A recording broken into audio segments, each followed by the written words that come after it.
안녕하세요. 개인 투자자들의 성공 투자를 응원하는 여의도 주식왕 2부, 저는 진행의 김은성입니다. 새롭게 시작된 7월의 첫 거래일부터 우리 시장 또 조정을 받았습니다. 작년 오늘 코스피 종가를 봤더니요. 3,282선에서 마감을 지었습니다. 1년 사이에 1,000포인트가 다 어디로 날아간 걸까요? 게다가 오늘 장중에 코스피가 2,300선까지 무너지면서 참 마음이 많이 답답하실 것 같은데요. 하지만 이럴 때일수록 저희와 함께 하시면서 든든한 투자 전략 세워보시기 바랍니다. 그럼 오늘장 마감 상황부터 살펴보도록 하겠습니다. 네, 오늘도 양시장 조정을 받았습니다. 코스피는 1%대, 코스닥은 2%대 하락을 했는데요. 코스피 시장부터 자세하게 보시죠. 오늘 코스피는 상승 출발해서 초반에 1% 가깝게 오름세를 보이며 2,354선까지 올라섰지만 빠르게 하락 전환했습니다. 시간이 갈수록 낙폭을 키웠고요. 오후 들어서 1.76%까지 빠지며 1년 10개월 만에 2,300선이 붕괴되기도 했지만 그래도 막판에 조금 회복은 하면서 2,300선은 간신히 지켜냈습니다. 코스피는 3거래일 연속 파란불을 켰고요. 오늘 1.17% 조정받으면서 2,305.42포인트로 마감했습니다. 수급 상황을 보시면 오늘도 코스피 시장에서는 개인만이 홀로 4거래일째 순매수세 보였습니다. 반면에 외국인은 4거래일 연속 매도, 또 기관은 오전에 매수하다가 매도로 전환을 했는데요. 기관 쪽에서는 물량이 크지 않았지만 사모펀드와 연기금 중심으로 물량을 덜어냈고요. 반면에 금융투자는 매수해주는 흐름 보였습니다. 이번에는 코스닥 시장도 체크해보시죠. 코스닥 지수도 상승 출발해서 초반에 1% 넘게 오름세 보이며 753선을 고점으로 찍고 밀려 내려왔습니다. 장중에 3% 가깝게 빠지면서 724선까지 저점을 찍었고요. 결국에는 4거래일 연속 하락세 보였습니다. 2.14% 조정받으면서 729.48포인트로 마감했습니다. 수급 상황도 살펴볼까요? 코스닥 시장에서도 개인이 5거래일 연속 홀로 매수했고요. 외국인과 기관은 반대로 5거래일째 순매도하면서 지수를 끌어내렸습니다. 오늘 기관이 600억 원대, 외국인은 1,000억 원대 물량을 매도했습니다. 이번에는 환율도 체크해보시죠.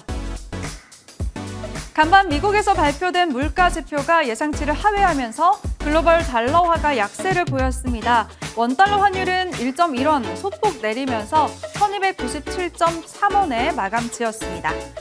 네, 이번에는 특징 섹터 살펴볼 텐데요. 어제에 이어서 건설 관련주들이 시세를 냈습니다. 어제 국토부가 규제 지역을 일부 해제하기로 결정했고요. 사우디 네옴시티 수주 기대감이 지속이 되면서 관련주들 오늘도 상승세를 이어갔습니다. 건설 대표주들부터 살펴보시면 HDC 현대산업개발 같은 경우에는 어제는 쉬어갔지만 오늘은 부각되면서 3%대 상승 마감을 했고요. DLENC는 이틀째 상승세 보였습니다. 장중에 4%대 오름세를 보이기도 했지만 시장의 하락 여파로 1%대 상승하면서 마감 지었고요. 대우건설과 현대건설 나란히 6거래일째 상승 랠리 보여주고 있습니다. 또 DL까지도 0.56% 강보합권에서 마감했습니다. 이어서 건설 중소형 관련주도 살펴보시죠. 네, 일성건설 같은 경우에는 장중에 19%대 급등을 하면서 4,000원대에 거래되기도 했지만 윗골이 달고 조금 내려왔습니다. 그래도 9%대 큰 폭으로 오름세를 보였고요. 또 태영건설도 4%대, 삼부토건 같은 경우에는 장중에 15% 급등하기도 했지만 상승폭 조금 반납했습니다. 그래도 4.57% 오름세 보이면서 2,405원에 종가 형성했습니다. 이어서 건설기계 관련주들 보도록 하겠습니다. 우크라이나 주재 미 상공회의소 소장이 미국 기업들의 우크라이나 재건 투자를 독려했다는 소식에 일부 관련주들이 상승을 했습니다. 해인 같은 경우에는 최근에 쉬어가다가 4거래일 만에 반등에 성공을 했는데요. 오늘 장중에 12%대 상승하면서 9,300원대에 거래되기도 했지만 윗골이 조금 달았습니다. 그래도 6%대 상승 마감을 지었고요. 현대 에버다임은 어제 5% 조정을 받았지만 하루 만에 회복하는 모습 보였습니다. 6.35% 상승하면서 9,550원에 종가를 형성했습니다. 또 새롭게 재건 관련주로 부각된 종목들도 살펴보도록 하겠습니다. 동일 고무 벨트 한번 살펴볼 텐데요. 미국 1위 중장비 업체인 캐터필러사의 부품을 납품하는 기업입니다. 미국의 우크라이나 재건 투자 시 캐터필러사의 중장비가 투입될 가능성이 높다는 점에서 오늘 상한가를 기록했습니다. 상한가 찍으면서 8,060원에 종가를 형성한 모습이고요. 새롭게 재건 관련주로 움직이는 유신도 한번 보도록 하겠습니다. 네, 최근 상승세가 굉장히 큰데요. 유신은 6거래일 연속 빨간불을 폈습니다. 어제는 상한가로 마감 지었고요. 오늘도 장중에 26%대 급등을 했었지만 결국에는 14%대 오름세 보이면서 29,400원에 종가를 형성했습니다. 마지막으로 시간의 특징주 살펴보시죠. 네, 오늘 시간외에서도 건설 관련 종목이 상승세를 보였습니다. 총 사업비가 약 640조 원에 이르는 사우디 네옴시티 수주전 기대감이 커지면서 다스코가 지난 4월에 사우디 공군 비행장의 마감 공사 계약을 체결한 점이 부각이 되면서 시간외에서 상한가를 기록한 모습입니다. 네, 이렇게 오늘장 마감 상황 꼼꼼하게 살펴봤고요. 그럼 여의도 주시강 2부 지금부터 시작합니다.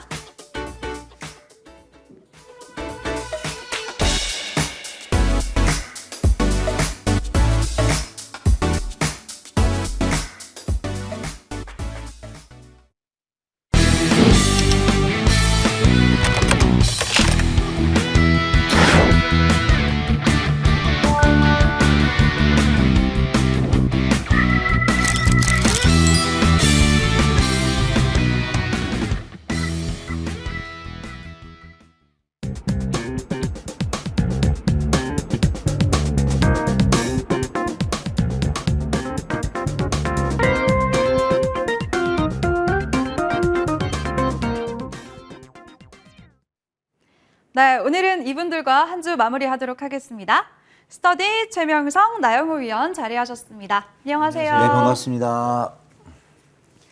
네, 오늘 다뤄볼 주제는요. 최근 계속되는 하락장 속에서 5거래일 동안 무려 10%나 급등한 섹터입니다. 최근에 규제도 풀리고 수주 기대감까지도 커지고 있는데요. 이 섹터 뭘까요? 주제 화면으로 만나보시죠.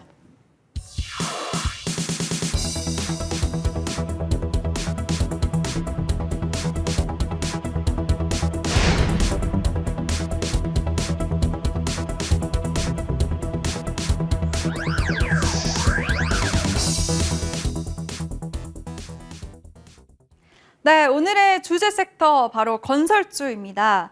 최근 하락장 속에서 건설주들 흐름이 굉장히 좋습니다. 대내외 호재가 정말 쏟아지고 있는데요. 건설주가 정말 윤 대통령 당선 이후에 정책 수혜 기대감에 반짝 상승 랠리를 보였다가 최근에는 부동산 경기 침체 우려로 조금은 부진했었죠.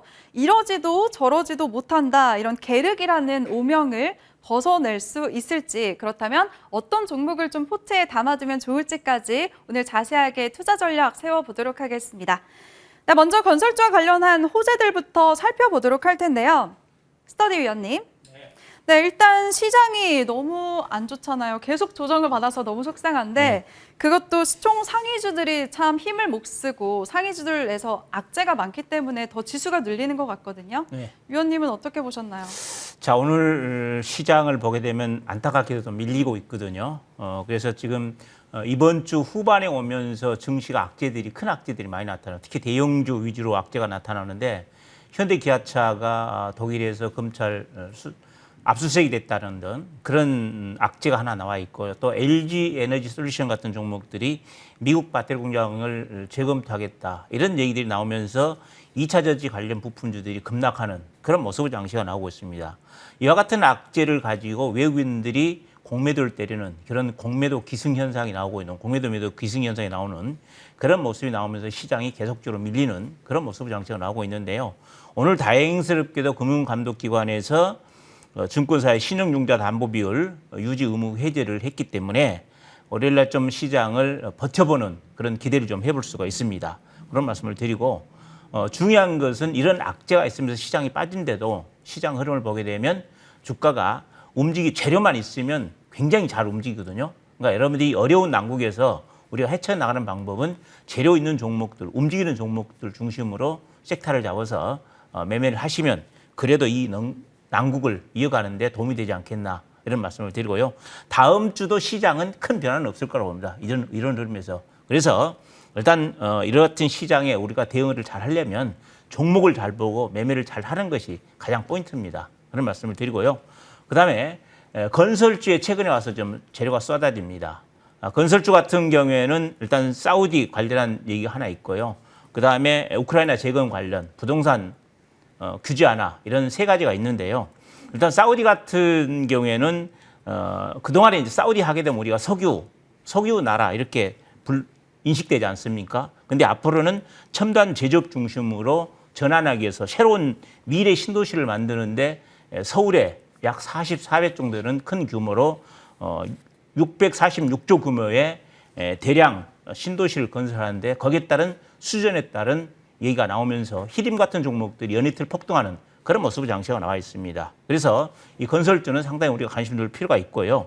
그다음에 우크라이나 재건 이 부분인데요. 일단 지금도 전쟁은 진행되고 있습니다. 그러나 언젠가는 종결될 것이고 또 재건을 해야 되는 상황이거든요. 그래서 우리나라 외교부 2차관이 4일과 5일 스위스에서 열리는 우크라이나 재건회의에 참석을 한다는 그런 뉴스가 나와 있습니다. 그래서 관련주들의 움직임이 있고요. 또 우크라이나 재건에 사회, 경제, 환경 이런 분야까지 한다 그러면 한 776조 정도 예산이 들어가는 그런 대규모 프로젝트입니다. 그래서 이와 같은 대규모 프로젝트가 있는데 중요한 것은 건설주들의 흐름이 먹혀 들어가고 있다는 것입니다. 뉴스와 재료 위에서. 그리고 거래량이 터지고 있다는 걸 잘 생각하시고 제가 봤을 때는 이 건설주 라인 쪽 흐름은 스터디가 특별히 강조하는데 여러분들이 꽃이 될 수 있으니까 잘 보자 이런 말씀을 드립니다. 네, 알겠습니다. 스터디 위원이 사우디 수주 기대감과 우크라이나 재건까지 상승 모멘텀이 있기 때문에 건설주들 꽃이 될 수 있다라고까지 표현을 해주셨네요. 눈여겨보시기 바라겠습니다. 네, 그럼 이번에는 최명성 위원님. 네. 네, 위원님도 건설주들 호재 좀 정리해 주실까요? 네, 지금 시장이 좀 상당히 어려운데 다행히 이제 건설주가 좀 치고 올라와서 다행이고요. 네. 방금 이제 스터디 위원님께서 이제 정리를 잘 해주셨는데 사우디에서 이제 그 네옴시티라고 있습니다. 그래서 친환경 도시인데 이제 바다 위에 도시 또 바다와 같이 어울리는 도시인데 물론 이제 서울의 44배 그래서 약 646조라고 합니다. 그러니까 뭐 1, 2조가 아니라 60조도 아니고 646조고요. 또 우크라이나 지역은 거의 뭐 700조 가까이 되죠. 거기에 또 이제 단군 일의 가장 큰 이제 사업 프로젝트 대한민국 250만 호 이 아파트 건설이 있습니다. 그래서 어떻게 보면 지금 단군 일에 그러니까 5천년 역사상 국내외적으로 해외에서 600조 이상 공사가 2개가 기다리고 있고 국내는 250만 호 건설 아파트 건설이 있거든요. 그래서 사상 최대 호재이기 때문에 이런 것은 이런 장은 뭐 건설주가 좀 우리나라에도 뭐 수십 개 되지만 대형주, 뭐 주경주, 소형주 할 것이 다 갑니다. 그래서 거기에 대한 테마만 붙어 좀 가거든요. 그래서 상당히 좋고 오늘도 보면 이제 뭐 현대건설이라든가 삼성물산 외에 많은 건설주 외국인 매수가 좀 들어오는데 외국인 기관 매수가 들어오는데 상당히 좋은 현상으로 봅니다. 그래서 지금 주가도 많이 빠지고 종목도 많이 하락하는데 그 중에 조금 이제 반등이 나고 향후 올라갈 수 있는 모멘텀을 가진 게 건설주거든요. 그래서 지금부터는 좀 잘 보시면서 긍정적으로 대응하시면 또 좋은 결과가 나올 수 있다. 이런 말씀 드리겠습니다. 네, 알겠습니다. 역시나 긍정적으로 말씀을 도와주셨고요. 이번에는 나영호 위원님.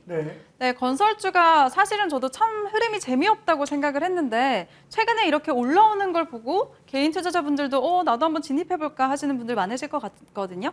우리 시청자분들을 위해서 좀 매력 어떤 게 있는지 짚어주실까요? 지금 장엔 상당히 좋은 대안이 될 가능성이 높다. 뭐 제가 지난 시간에는 이제 또 제약바이오에 대해서 말씀을 좀 드렸습니다만 건설도 굉장히 지금같이 시장이 좀 어수선하고 많이 어려울 때 명확한 매력을 좀 가지고 있습니다. 뭐냐면 이제 수주산업이라는 부분이죠. 그러니까 시장이 워낙 안 좋고 침체되어 있을 때는 아무래도 좋은 뉴스가 나오는 산업들, 아니 뭐 큰 매출을 한 번에 뭐 이뤄냈다, 큰 공사를 뭐 계약을 따냈다, 이런 내용만큼 또 좋은 부분이 없습니다. 그래서 오늘 뭐 네옴시티 관련된 얘기가 좀 나오고 있는데 사실 지금 사우디에서 네옴시티 같은 경우는 2030년도까지입니다만 인프라 신재생 에너지 관련해서 2023년, 2025년도까지 계속해서 신규 발주가 굉장히 많이 나올 걸로 좀 예상이 되고 있습니다. 유가가 또 이렇게 뭐 작년, 재작년 거의 마이너스 유가 해외 선물에서 기록을 할 정도로 깜짝 놀라는 그런 뭐 마이너스 유가라는 게 사실 상식적으로 말이 안 되잖아요. 근데 그런 상황까지 갔다가 지금 또다시 러시아 우크라이나 사태 이후로 120달러를 육박하는 상태에서 계속 100달러 이상 고공행진을 벌이다 보니까 사우디아라비아뿐 아니라 중동의 모든 국가들이 굉장한 부를 단기간에 많이 축적하고 있습니다. 그러니까 재정 흑자뿐만이 아니라 말 그대로 국가 전체 산업 자체가 상당히 많은 돈을 벌어들이고 있습니다. 그러면 이 많이 벌어들인 이 오일 머니가 어디로 갈 것이냐. 그동안에 조금 침체되었고 미뤄왔던 어떤 산업을 좀 바꾸는 부분에 많이 쓰이겠다는 거죠. 그래서 네옴시티 같은 경우도 이제 빈살만 왕세자죠. 그래서 국가 투자 전략 발표를 할 때 가장 크게 얘기를 했던 것 중에 하나고 가장 큰 프로젝트 중에 하나인데 다시 말씀드리듯이 이 사업 같은 경우는 2030년도까지입니다. 근데 그거 말고 2025년도, 2023년도 단기간에 집행하려는 신재생 에너지 관련된 부분에 투자가 굉장히 많이 나올 걸로 기대가 되고 있습니다. 그러니까 어떻게 보면 조금 좀 아이러니한 일이죠. 이게 석유를 많이 팔아서 원유를 많이 팔아서 번 돈을 가지고 신재생 에너지에 투자를 한다. 그러니까 탄소 제로화에 동참하기 위한 부분이라 볼 수 있는데 또 한 가지 반가운 소식을 좀 전한다라고 하면 사우디아라비아에서도 지금 신재생 에너지에 대해서 관심을 많이 가지고 있는 쪽이 거의 대부분 수소하고 원자력 쪽 관련해서 많이 좀 관심을 가지고 있다고 합니다. 그래서 우리가 이번에 지금 나토 회의 가서도 우리 아주 대통령부터 시작을 해서 원전을 해외 수출하는 부분에 굉장히 중점을 두고 많은 노력을 기울이고 있지 않습니까? 그래서 건설사들 같은 경우 탄소 제로와 탄소 중립, 지금 이 부분이 워낙 러시아 우크라이나 사태로 조금 얘기가 좀 덜 나오고는 있습니다만 굉장히 크고 중요한 문제인 만큼 원전 산업 좀 이제 집중적으로 수출이 만약에 활로가 열린다라고 하면 의외로 공사 하나하나가 굉장히 크고 어느 한 회사에서 할 수 있는 게 아니라 두루두루 묶어서 하는 컨소시엄이 좀 진행이 될 가능성이 높습니다. 그리고 그 외에도 경기 침체로 간다라고 하면 뭐 사실상 과거의 뉴딜 정책처럼 똑같이 진행할 수는 없겠습니다만 금리가 또 이제 같이 올라가고 있는 부분이 있으니까 그렇지만 그동안에 많이 미뤄왔던 석유와 플랜트 관련된 산업들이 유가가 낮을 땐 사업성 수익성이 없으니까 40달러 때는 할 이유가 없는 거예요. 근데 100달러 육박에서 지금 좀처럼 안 꺾이고 있지 않습니까? 유가가. 그래서 이런 상황이라 그러면 과거에 지연되어 왔고 발주가 취소되었던 여러 가지 석유와 플랜트 관련된 그 신규 발주가 많이 나올 가능성이 높다. 그렇다라 그러면 의외로 삼성 엔지니어링 같은 경우는 지금 5년간 일할 일가의리가 그냥 꽉 차 있는 상황이죠. 그런데 그 외에 다른 건설사들도 마찬가지로 해외 수주에 대한 모멘텀을 많이 기대할 수 있는 부분이 있다. 그리고 또 한 가지만 좀 간단하게 덧붙인다라고 하면 이제 계속 이제 우리나라 부동산 시장 관련한 뉴스가 연일 나오고 있죠. 대구도 그렇고 대전도 그렇고 조금 이제 강하게 규제를 받았던 곳들 좀 규제를 풀어준다는 얘기가 나오고 있는데 서울 같은 경우 지금 보면 상반기 때 어떻게 우리 시청자님들 지금 피부로 느낄 정도로 주택 공급이 많이 됐다고 느껴지십니까? 뭐 이제 얼마 전에 선거 때 나왔던 얘기에 비해서는 조금 진도가 많이 더딘 거 아닌가라고 생각할 수가 있는데 맞습니다. 올 한 해 동안 공급하기로 했던 서울시에 공급하기로 했던 여러 가지 주택 그 물량 중에 지금 상반기까지 나온 물량이 11%밖에 안 됩니다. 그럼 나머지 89%가 언제 나오냐? 하반기까지 나와야 되는데 이 물량만 거의 10조 원입니다. 근데 이 10조 원의 건설비가 대부분 이제 거의 처음에 발주를 따내는 것은 대부분 주요 이제 메이저사들이 아무래도 많이 따내게 되겠죠. 그래서 이 부분까지 생각한다라 그러면 대형 건설사들 의외로 좀 빠른 움직임. 왜냐하면 다들 어수선하니까 조금 더 빠른 움직임을 먼저 보일 가능성이 높다. 이렇게 좀 말씀드리겠습니다. 네, 알겠습니다. 이렇게 새 위원들과 함께 건설주 안에서의 호재들 한번 정리를 해봤는데 참 전망이 밝고 좋은 것 같습니다. 하지만 우리가 또 좋은 것만은 볼 수가 없겠죠. 돌다리도 두들겨보라라는 말이 있듯이 좀 조심해야 될 부분도 중요하게 챙겨봐야 될 것 같습니다. 어떤 우려가 있는지 짚어보도록 할게요. 일단 스터디 위원님. 네. 건설주가 그동안 좀 부진한 흐름을 보였던 건 또 나름의 이유가 있을 것 같거든요. 네, 그렇죠. 어떤 악재가 있을까요? 자, 일단은 크게 네 가지 악재로 볼 수가 있거든요. 첫째는 이제 중대재해처벌법. 이제 공사하다가 사고 나면 인사사고 난다든지 그럴 때는 회사가 책임을 지는 그런 거기 때문에 이제 인사사고 나지 않기 위해서 공사를 좀 조심할 수밖에 없습니다. 그러다 보면 공사 진척이 좀 늘어진다. 그러니까 건설주로서는 공기가 중요한데 공기가 늘어지면 늘어질수록 회사로서는 영업이익이 적어지겠죠. 그런 악재들이 있고요. 그다음에 이제 특히 원자재 값, 철근이라든지 시멘트가 굉장히 많았습니다. 시멘트 같은 경우에는 한 거의 50%가 올랐고 철근도 거의 작년 대비 100%까지 올라오는 그런 모습입니다. 그리고 또 여기에 화물연대 파업이라든지 그래서 물류 불안. 그다음에 이제 기준금리가 인상을 하다 보니까 어떤 문제가 생기냐고 그러면 과거에 이제 건설사들이 은행에 돈을 빌려가지고 사업을 하고 그랬는데 오히려 지금은 금리 때문에 돈을 가지고 있는 돈을 갚는 그러면서 위축되는 건설 사업 위축되는 그런 상황이 나오고 있거든요. 그래서 전반적으로 보면 이와 같은 악재들이 산재해 있지만은 제가 봤을 때는 특히 해외 사우디라든지 그다음 우크라이나 문제 이런 수주들이 나와 있기 때문에 제가 보다 건설주에서 향후 우리가 충분히 기대감을 가질 수 있고 그 기대감 때문에 오늘 건설주가 대량 거래가 나왔거든요. 어제 그제 이렇게 거래량이 나와 있는데 일단은 이런 부분들이 건설주에 물꼬를 트일 가능성이 굉장히 높고 이 거래량에 대해서 우리가 분석을 잘해야 되는데 거래량을 보면 건설주가 상당히 앞으로 움직일 가능성이 굉장히 높습니다. 그래서 다음 콘에서 제가 건설주 하나를 가지고 거래량에 대한 분석을 간단히 해드리도록 그렇게 하겠습니다.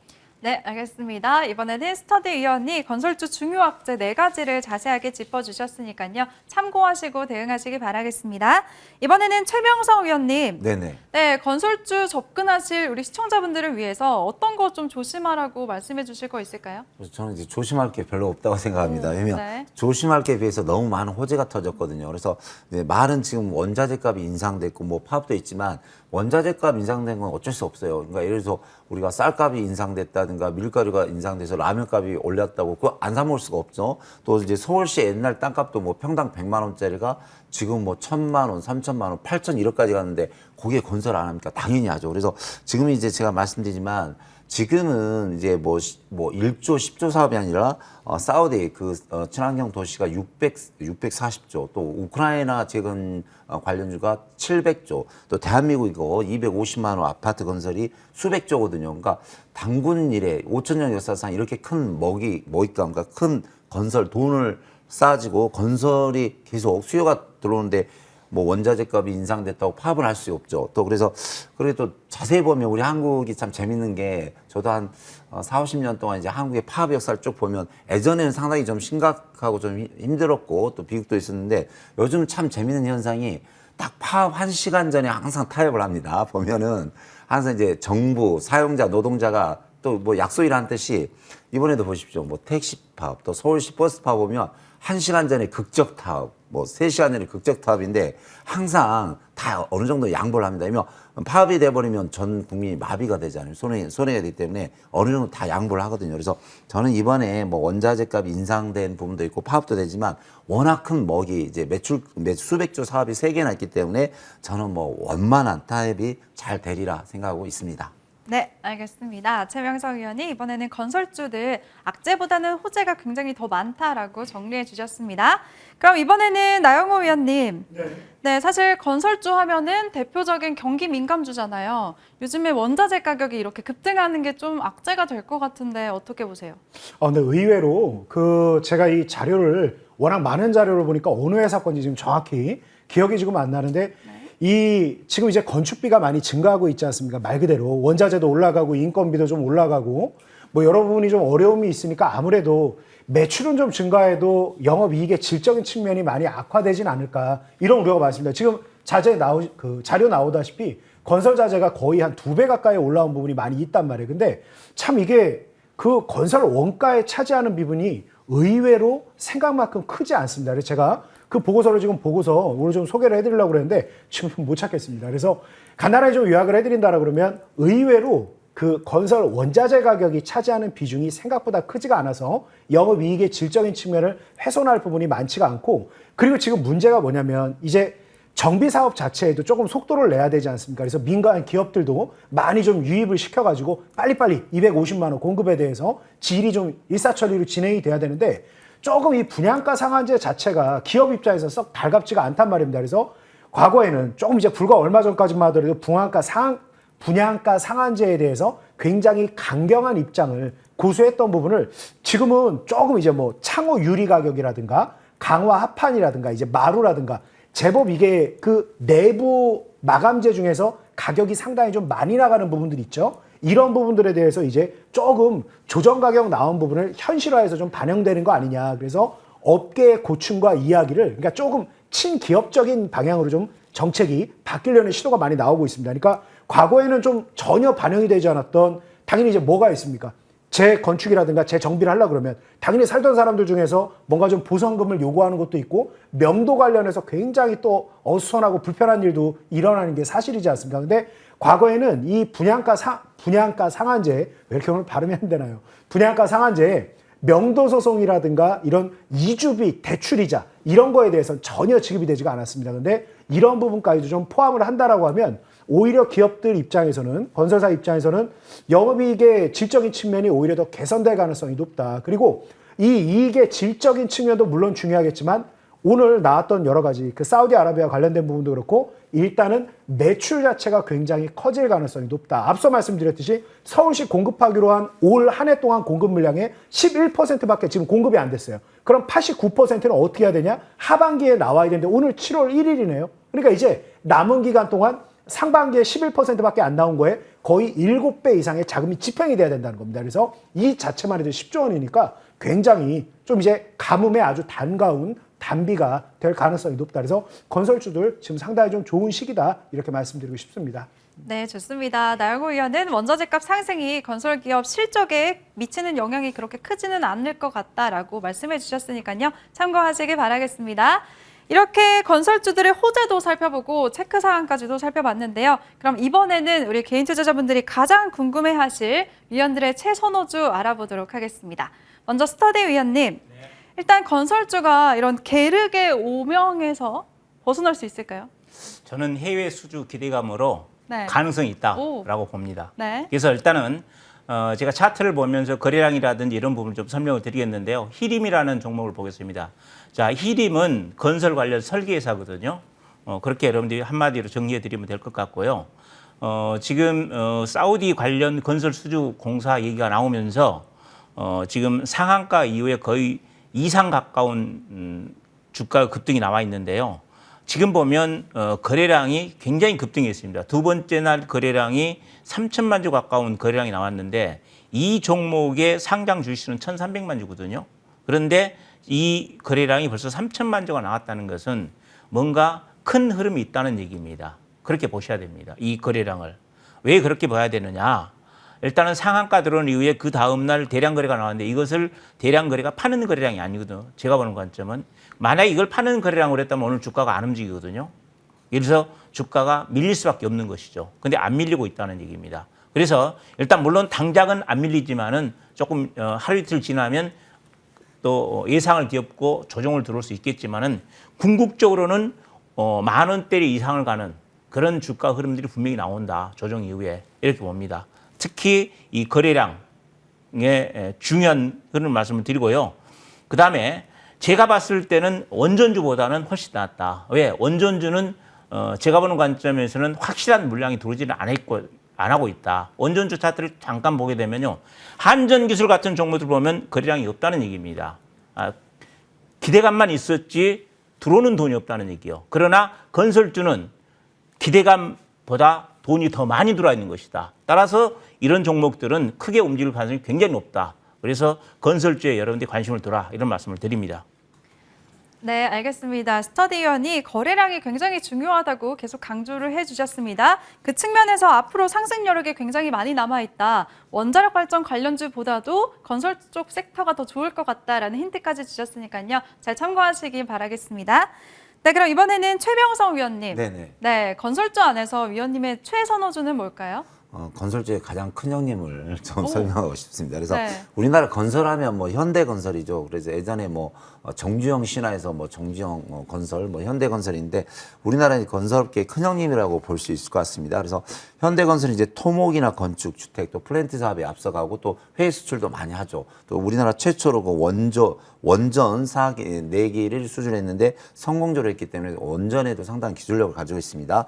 자, 이제 현대건설을 보시면은 자, 요즘 외국인 기관 매수를 잘 보시면 요즘 기관 쪽에서 거의 3주 연속 계속 매수가 들어오고 있어요. 또 투신이라든가 연기금. 그래서 상당히 좋은데 자, 차트를 보시면은 우리 스터디 위원님이 계속 강조하는 거래량이 들어오고 있어요. 거래량. 그리고 요즘 이제 장이 많이 어렵죠. 그래서 뭐 삼성전자나 하이닉스나 뭐 다른 네이버, 카카오 보면 좀 안타까운데 이 종목은 이제 V자 반등이 들어오고 있거든요. 양봉으로. 그래서 상당히 좀 좋아 보이고 다음 종목은 이제 삼성물산입니다. 삼성물산. 그래서 참 삼성이 참 대단한 것 같아요. 삼성에 가면 뭐 전 세계 어디나 가도 뭐 이렇게 매출이라든가 뭐 1위를 쓸어버리는 회사인데 삼성물산이 보면 이 회사도 이제 뭐 건설, 상사, 리조트 등 여러 가지 사업을 하는데 삼성물산 이거 도표를 좀 잘 보셔야 됩니다. 도표를 보시면 건설주에서 제가 살펴본 본 바로는 요 근래 들어서 한번 보십시오. 외국인이 거의 한 달 내내 싹쓸이입니다. 싹쓸이. 삼성물산 계속 매수죠. 기관도 매수가 들어오고 있고요.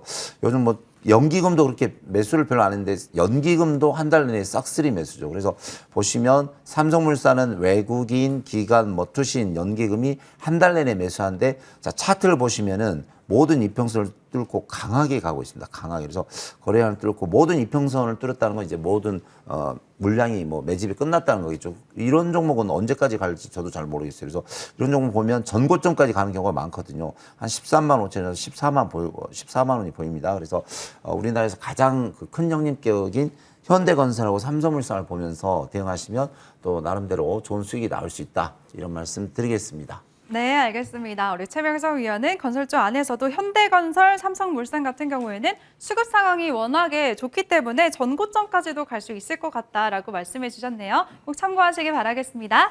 네, 그럼 이번에는 나영호 위원님. 네. 나 이렇게 호재가 넘쳐나는 건설주 안에서 어떤 종목으로 좀 든든하게 담아볼까요? 저도 대장주 내에서, 그러니까 네. 대형주들, 이제 어떻게 보면 시공능력 평가에서 한 6위 안에 드는 메이저사가 좀 유리하지 않을까 싶습니다. 왜냐면 지금 일단 또 원전 얘기 다들 좋은 말씀 많이 해주셨는데 저도 조금만 더 첨언을 하겠습니다. 그러니까 저는 일단 GS건설 상당히 긍정적일 거라고 보고 있는데 지금 이제 폴란드에 우리 그 산업부 장관이 팀 코리아를 이끌고 지금 이제 폴란드에서 이제 활발하게 여러 가지 협의 중이죠. 이 팀 코리아에 지금 참여하고 있는 기업들이 한국수력원자력, 한전기술, 그리고 한전원자력 연료, 그리고 한전 KPS, 두산에너빌리티, 그리고 이제 건설사 중에서는 일단 대우건설이 좀 참여를 했습니다. 그러니까 아무래도 좀 일반 뭐 민영 기업들은 많이 아직 좀 함께하기는 좀 어려운 부분이 있으니까 상징적으로 지금 대우건설하고 두산에너빌리티만 이렇게 참여했다라 좀 보여지는데 대부분의 이제 대형 건설사들 원전 그 건설 시공에 함께 참여할 수 있습니다. 그래서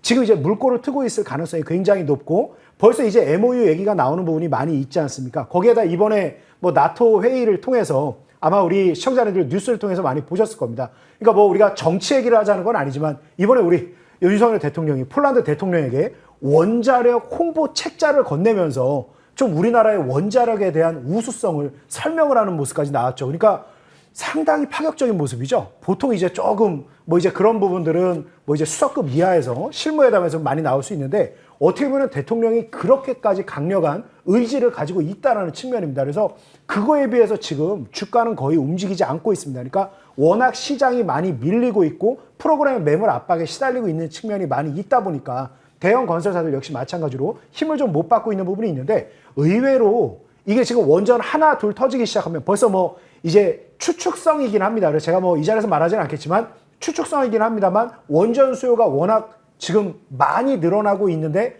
계속해서 중요한 게 뭐다? 공사 기간이 짧아야 되죠. 아마 지금 이제 플랜트 쪽이라든가 건설 쪽에서 근무하시는 분들 다들 아실 겁니다. 농담 삼아서 저도 이제 원래 화학공학을 좀 전공하다 보니까 플랜트 쪽 관련한 이 전공하고 있는 그 이제 업계를 걸어가고 있는 동문 선후배들이 많이 있는데 술자리에서 우연히 농담처럼 그런 얘기 많이 해요. 외국에서 우리나라에 발주를 가장 많이 주는 이유 중에 하나가 공기를 제대로 지켜서 오히려 공사 기일보다 빨리 끝낼 곳은 대한민국밖에 없다. 그래서 지금 원전 탄소 제로화가 빨리 가야 되는 어떻게 보면 속도전이 좀 필요한 부분도 생각을 한다라 그러면 의외로 우리나라에서 좋은 결과를 만들 가능성이 상당히 높지 않나. 속도에서 우리를 따라오는 것은 거의 없다. 물론 당연히 안전도 굉장히 지금 잘 유지가 되고 있는 부분이 있으니까 여러 면에서 의외로 원전 하반기에 좋은 결과 나올 가능성이 높다. 대통령이 책자를 건넸다. 이거 절대 쉽게 나올 수 있는 일이 아니다 해서 꼭 주목해보자. 그래서 일단은 가장 많이 빠져있는 저는 GS건설 한번 주목해보자. 이렇게 의견 드리겠습니다. 네, 알겠습니다. 건설주들 안에서 우리 나영호 위원은 GS건설이 주가가 지금 많이 저렴해져 있다라는 관점에서 말씀해 주셨으니까요. 참고하시기 바라겠습니다. 이렇게 호재가 넘쳐나는 건설 섹터 안에서 우리 새 위원들의 최선호주들도 우리 시청자분들 수익 많이 얻으시기 바라겠습니다. 네, 그럼 오늘 장 주제에 대한 이야기는 여기서 마무리하도록 하고요. 내일 장 이슈와 살펴보겠습니다. 다음 주에는 어떤 이슈가 준비되어 있을까요? 첫 번째 이슈입니다. 현지 시간으로 오는 7월 6일에는 미 연준의 6월 FOMC 의사록이 공개됩니다.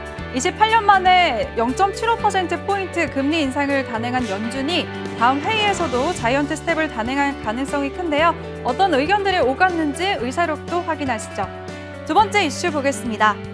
산업통상자원부는 새 경제통상협력체인 인도태평양 경제프레임워크 IPEF와 관련한 국민의 의견을 수렴하기 위해 8일 코엑스에서 공청회를 엽니다.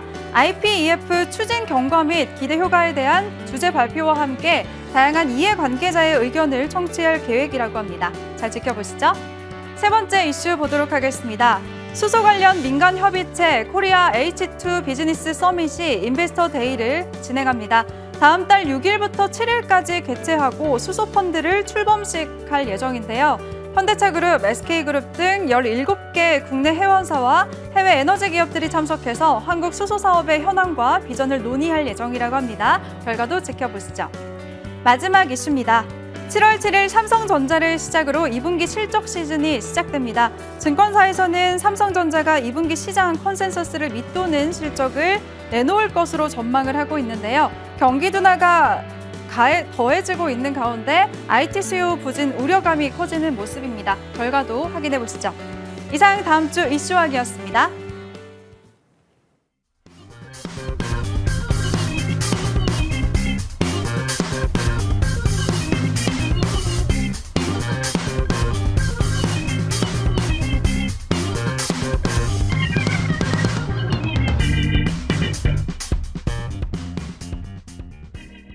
이번 시간에는 새 위원들의 보유 종목들 AS 살펴보도록 하겠습니다. 네, 첫 번째 종목은요. 스터디위원회 우림 PTS 살펴보도록 할게요. 진입한 다음 날 상한가를 가면서 목표가 10,000원 가뿐히 넘어섰습니다. 현재 최고가 수익률이 40%를 기록하고 있는데요. 수익 보신 분들 축하드립니다.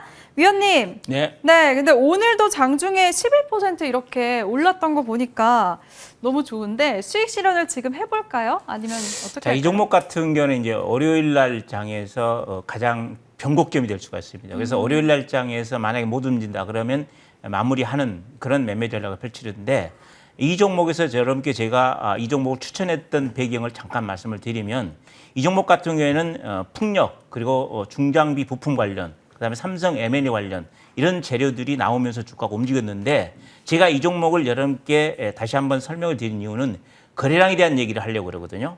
자, 여러분도 보시게 되면 이 대량 거래가 나왔습니다. 그때 제가 얘기할 때. 자, 그러면 대량 거래가 나온 이후에 끝날 것 같지요. 그렇지만 안 끝났다는 겁니다. 그러면 왜 이런 얘기를 하느냐. 조금 전에 히림에 대한 얘기를 했거든요. 히림의 거래량이 안 끝난 거래량이라는 얘기예요. 그래서 여러분들이 그런 종목을 길목짓기를 잘 하고 있으면 이와 같이 한 번 급등이 나올 수 있는 거기 때문에 만약에 여러분들 5천만 원 투자했다. 그러면 최소한 50%이 정도 먹을 수 있는 거거든요. 길목짓기를 잘 하시고 여러분들이 거래량 분석을 잘 하시면 얼마든지 단타 매매 안 해도 돈 벌 수 있는 기회가 있는데 여러분들께 제가 좋은 얘기를 해줘도 여러분들은 잘 못 알아듣신 것 같아요. 그래서 여러분 단타 너무 하지 마시고요. 이런 좋은 종목을 길목짓기를 딱 할 줄 아는 그런 여러분들 투자 전략을 세우라. 이런 말씀을 드립니다. 네, 알겠습니다. 우림 PTS 월요일 날 거래량 보고 좀 대응을 하자라고 말씀해 주셨으니까요. 보유자분들 꼭 적절한 타이밍에 익절 잘 하시기 바라겠습니다. 네, 그럼 두 번째 종목 살펴볼게요. 최명성 위원의 셀트리온 헬스케어 보도록 하겠습니다. 네, 지금 5거래일 됐는데 최고가 수익률 2%대 기록하고 있습니다. 어제는 또 바이오시밀러 공급 계약을 체결했다는 소식이 전해지면서 시장이 하락하는데 이틀 연속 오늘까지 빨간불을 켜고 있는데요. 네. 위원님 어떻게 대응해 볼까요? 네, 제가 지금 우리 MTN 방송에서 셀트리온과 셀트리온 헬스케어를 지금 과감하게 밀고 있는데 지금 많은 호재가 나오고 있습니다. 그래서 셀트리온 헬스케어가 이제 셀트리온과 공동 개발한 바이오시밀러를 이제 세계 유럽이나 여러 군데 이제 수출하고 있는데 이번에 이제 아바스틴 바이오시밀러를 개발해서 또 유럽에 사용 승인을 받았습니다. 그래서 향후 많은 이제 매출 영업이 기대가 되는데요. 자, 셀트리온 헬스케어 차트를 보겠습니다. 차트 보시면 17만 3천 원짜리가 6만 원 거의 세 토막 났죠. 근데 바닥에서 완전 정배를 이루면서 턴을 하고 있는데 자, 팁을 하나 드리겠습니다. 자, 보시면 셀트리온 헬스케어가 보시면 외국인 기관 특히 연기금에서 3주 연속 싹쓸이를 하고 있거든요. 셀트리온과 셀트리온이 계속해서 외국인 기관 싹쓸이를 하고 있기 때문에 상당히 앞으로 비전일 수 있습니다. 그래서 이 종목 한 8만 원에서 9만 원 보시면서 대응하시면 좋겠습니다. 네, 알겠습니다. 수급 상황이 워낙에 좋기 때문에 좀 더 지켜보자라는 말씀 주셨으니까요. 홀딩하시기 바라겠습니다. 네, 그럼 세 번째 종목은 나영호 위원의 캠시스 한번 살펴보도록 하겠습니다. 5월 13일에 최고가 찍으면서 수익률이 무려 51% 가까이 기록하고 있습니다. 위원님, 근데 최근에 시장이랑 같이 좀 눌리고 있는데요. 매수 관점으로 봐도 될까요? 아, 네. 지금 이 종목을 제가 소개해드리는 이유 자체가 사실 그 부분 때문입니다. 그러니까 지금 제가 이 종목을 여러분들에게 좀 한번 소개를 해드린 이유로 단기간에 이제 굉장히 한번 붐이 일면서 빠르게 올라가는 걸 볼 수 있습니다. 그러니까 워낙 가격 매력이 높은 상태이고 지금 여러 업황들이 동시에 이렇게 동시다발적으로 좀 밀리고 있는 상태에서 결과적으로는 뭐다? 아까 우리가 건설 얘기했던 것도 마찬가지로 결국은 매출이 늘어날 수 있거나 뭔가 돋보일 수 있는 부분이 있느냐가 굉장히 중요한 부분이죠. 자, 지금 캠시스 같은 경우 주가가 이제 빠르게 6월 13일까지 이렇게 급등을 했다가 다시 눌리는 동안에 뭐 특별한 악재가 있느냐? 그게 아니라 약세장, 특히 이제 코스닥 시장 관련해서도 자금이 많이 빠져나가는 부분에 대한 압박을 많이 받았다 그래서 시장이 좀 진정된다라는 걸 전제한다라고 하면 의외로 안정적인 실적, 이제 하반기에 더욱 개선되고 확실한 매출처를 가지고 있는 저평가되어 있는 IT 부품주들 먼저 반등이 나올 가능성이 굉장히 높아요. 결론만 얘기한다 그러면 나스닥과 우리나라 코스닥 기업들의 차이가 있다라 그러면 나스닥은 많이 좀 비쌌던 거품이 다소 좀 진정이 되는 거라 그러면 우리는 매는 장사 없다고 수급이 계속 때려대니까 움츠러든 거거든요. 캠시스 같은 경우 지금 이익 추정치 감안했을 때 퍼가 4.3배입니다. 그래서 지금 뭐 이제 추가적으로 시장이 좋지는 않다라고 하더라도 환율 자체에 대해서 나쁠 게 없는 기업이지 않습니까? 그래서 캠시스 자체에 대해서도 충분히 갤럭시 부품주들 중에서도 좀 돋보이는 카메라 모듈이 의외로 MLCC에 비해서도 상당히 견조한 부분이 있기 때문에 시장 조금 진정만 된다라고 하면 의외로 빨리 움직일 수 있는 구간이고 차트 간단하게 좀 보면서 말씀드리면 제가 이 종목을 제시해드렸던 가격대 자체가 벌써 한 1,800원 수준이지 않습니까? 그 가격대를 제가 제시한 이유가 과거에도 시장이 좋을 때도 있었고 안 좋을 때도 있었는데 캠시스가 1,800원 전후까지 왔을 때가 지난 몇 년간 시장을 놓고 봤을 때도 거의 대바닥권을 형성할 때가 많더라. 그래서 지금 현재 흐름 보면서 의외로 지금 하반기 때 IT 부품주 삼성전자가 빠르게 회전을 돌지 않는다 하더라도 의외로 카메라 모듈 쪽은 좀 빠르게 풀릴 수 있다. 전기차 관련된 부분도 그렇고 자율주행 관련된 부분도 그렇고 그래서 여러 가지 좀 맞물려 있는 부분이 있으니까 한번 슬쩍 이럴 때 지금 추정치 퍼 4.2배밖에 안 되는 이런 캠시스 같은 종목들 조용히 좀 잡아두자 이렇게 좀 의견 드리겠습니다. 네, 알겠습니다. 여전히 저평가되어 있는 캠시스 보유하신 분들 홀딩하시고 더 큰 수익 얻으시길 바라겠습니다. 새 위원들의 보유 종목들 화면으로 정리해 보시죠.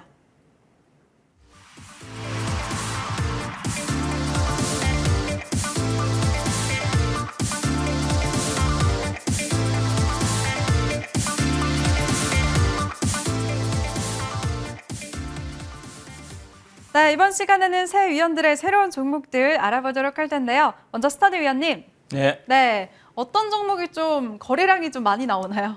네. 야, 다음 주에는 일단 우크라이나 재건 회의가 있죠. 그 이슈와 관련해서 오늘 해인이라는 종목을 가져왔는데요.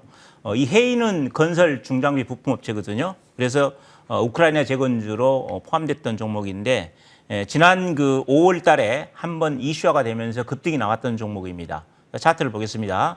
급등이 나왔던 종목인데 지금 눌림목에서 반등이 나오느냐 안 나오느냐 이게 이제 관건이 내일 다음 주 이슈가 있기 때문에 다음 주 이슈를 한번 기대를 해보고 여러분께 말씀을 드린 것이고 이 종목 같은 경우에도 보면 이 거래량을 잘 봐야 되는데 일부 거래량은 터는 거래량은 있거든요. 그래서 이슈 때문에 다시 움직일 가능성이 굉장히 높다 이렇게 보고 시초가에 여러분들이 매수 가능하고 목표가는 11,000원 그 다음에 손절가는 8,000원인데 제가 내일 주말 토요일 공개방송에서 거래량에 대한 우리 앵커님이 질문했기 때문에 거래량에 대한 자세한 얘기를 주말 토요일 공개방송에서 제가 말씀드리겠습니다. 거래량을 모르면 주식을 모르는 거랑 마찬가지입니다. 거래량 플러스 돈입니다. 돈이 들어와야 주가는 움직이다. 이런 말씀을 드립니다. 네, 알겠습니다. 스터디 위원이 오늘은 해인 말씀해 주셨고요. 가격 전략은 목표가 11,000원 잡아주셨습니다. 그리고 말씀드렸다시피 내일 공개방송까지도 있으니까요. 많은 분들 꼭 참여하시기 바라겠습니다. 네, 그럼 이어서 최명성 위원님. 네. 바닥권에 있는 종목 어떤 게 있을까요? 네, 지금 상당히 긴장이 되는데 나영호 의원님과 스타디움이 너무 잘해서 제가 긴장하고 있습니다. 그래서 저는 오늘 제일 바닥에서 움직이는 종목을 한 종목 찾았는데 여러 가지 이제 사업성을 가지고 있는 종목입니다. 종목 이름은 셀루메드가 되겠습니다. 셀루메드는 이제 건설 관련주인데요. 의료기기, 바이오로직스의 또 이제 조직건강과 인공물 관련을 하고 있습니다. 또 화장품 관련주도 하고 있는데요. 전년 대비 이제 매출이 52% 증가했고, 뭐 당기순이익이 2,600% 증가하고 있습니다. 자, 차트를 보면 설명드리겠습니다. 예전에 14,000원대 있는 주식이 지금 한 4,000원대에 와 있거든요. 그래서 거의 3분의 1 토막이 났는데, 요 근래 보시면은 5일 연속 양봉이 나오고 있어요. 그러니까 누군가는 모르게 매집을 하고 있고, 위에서 일주일 전에 상한가 10%, 40% 수익이 나왔거든요. 근데 오늘 좀 오전에 좀 좋다가 오후에 좀 시장이 밀리면서 약간 내렸는데, 거래량이 최저점입니다. 그래서 월요일 날 약간 눌리면은, 눌림대 잡으면은 뭔가는 모르게 급등이 한번 나갈 것 같아요. 그래서 셀루메드 지금 가장 바닥권에서 좋은 종목인데, 자, 매수가는 제가 4,500원을 드리겠습니다. 매수가 4,500원, 목표가는 6,000원, 1차 목표가 6,000원, 2차 목표가 7,000원 드리고요. 손절가는 제가 4,000원을 드리겠습니다. 네, 알겠습니다. 참 수익률도 좋은데 겸손까지 하신 우리 최명석 위원이 오늘은 셀루메드 말씀해 주셨네요. 목표가 6,000원 바라보신다라고 하셨으니까요. 꼭 참고하시길 바라겠습니다. 그럼 이번에 마지막으로 나영호 위원님, 네, 어떤 종목 준비하셨을까요? 오늘 건설주 중에 가장 덜 오른 GS건설 좀 이제 여러분들에게 또 한번 소개를 해드리도록 하겠습니다. 뭐 앞서 뭐 이제 건설주 관련해서도 좀 설명을 많이 드렸습니다. 그러니까 일단 지금 시장의 화두는 두 가지라고 보시면 돼요. 한 가지는 원자력입니다. 그러니까 지금 뭐 이제 체코에서도 한 기 추가로 하려고 지금 산업부 장관이 계속해서 또 미팅하고 있고, 현재 MOU 하고 있고, 이제 현지 답사까지 지금 하고 있고, 또 이제 폴란드에서는 앞서 말씀드렸듯이 대통령께서도 직접 이 홍보 책자, 이 우리 원전의 우수성 세 가지를 강조했다고 하죠. 가장 값이 싸고 가장 공사 기간을 잘 지키면서 가장 안전한 곳은 우리나라 기업들이다. 이렇게 소개를 했다라고 합니다. 그래서 공사 기간만큼은 뭐 이미 해외에서 정평이 나 있는 만큼 빠른 속도를 좀 요구하고 정확한 공사 기간을 좀 요구하는 측면에서 의외로 좀 달성 가능성이 높다라고 말씀드렸는데, 일단 원전 관련해서 본다라 그러면 뭐 대우건설이라든가 다른 매력적인 종목들도 더 있습니다. 그런데 제가 GS건설을 말씀드린 게 뭐냐면, 이제 해외 발주가 물꼬가 트이고 우리나라에서 한두 개 뭔가 좀 따냈다라는 소식이 나오기 시작하면 승전보가 동시에 막 나올 거예요. 그러면 어차피 그 부분 관련해서는 다 같이 붐이 일어나는데, 지금은 좀 내실을 다져야 되지 않습니까? GS건설에 제가 한 표를 던진 이유는 일단 국내 정비사업 3조 수주, 그래서 지금 벌써 가장 먼저 발빠르게 움직이고 있는 부분이 있기 때문에 내실이 있는 부분, 그래서 GS건설을 먼저 좀 소개를 해드리고 있고, 뭐 필리핀 통근열차라든가 인도 링크 프로젝트, 사우디 아니어도 또 좋은 프로젝트가 많이 있다라고 말씀드립니다. 그래서 매수 가격은 지금 현재 정도면 적당하고, 목표 가격은 5만 원, 손절 가격은 한 2만 5천 원 선 제시하도록 하겠습니다. 네, 이번에는 나영호 의원이 아까 전에 말씀해 주셨던 GS건설에 대해서 이번에는 자세한 가격 전략 세워주셨습니다. 목표가 5만 원, 손절가 2만 5천 원 잡아주셨으니까요. 꼭 참고하시길 바랄게요. 새 위원들의 새로운 종목들 화면으로 정리해 보시죠.